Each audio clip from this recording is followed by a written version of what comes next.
సనాతన ధర్మంలో ఒక్కొక్కళ్ళని ఎంతమంది పెళ్ళిళ్ళు చేసుకుంటున్నారని అమ్మాయిలను మహా అంటే ఆ ఒక్కరిని కూడా అయితలేదు ఈ మధ్య. ఎందుకంటే వాళ్ళు ఎత్తుకపోతున్నారు కదా. వీడు బాబు 35-40 ఏళ్ళ దాకా కూడా వీడు పెళ్లి కాకుండా ఉంటున్నాడు. ఎందుకంటే అమ్మాయిలు తక్కువైపోతా ఉన్నారు ఇక్కడ. ఎందుకు మిగిలిన దగ్గరికి పోతున్నారు కాబట్టి. ఆ ఒక్కడిని చేసుకుంటే కష్టంగా ఉన్నది ఇక్కడ. అటు పోతే వాడు ఎంతమందిని చేసుకుంటున్నాడన్నా. తల్లి నీకు అర్ధనారీశ్వర తత్వం బోధించింది సనాతన ధర్మం. మా శంకరుడు ఏం చేసిండు, మా శివుడు ఏం చేసిండు, పార్వతమ్మను సగభాగం నీదే అని చెప్పిండు.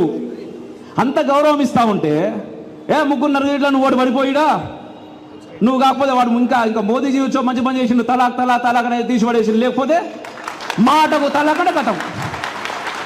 ఆయన మహానుభావుడు నిజంగా. ఆయనకు మొక్కొచ్చాయా, ఆయనకు మొక్కొచ్చు. ఆయన వచ్చిన తర్వాత అంత ఇంత ఇట్లా మాట్లాడే గొంతులు పైకి లేచినాయి. లేకపోతే ఎట్లుంటుండే మన పరిస్థితి అన్న. నిజంగా చెప్తున్నా, ఇక్కడ ఉండేటువంటి ప్రతి ఒక్కళ్ళు ఒక ఛత్రపతి శివాజీ మహారాజ్ కావాలి, ఒక ఝాన్సీ లక్ష్మీబాయి కావాలి.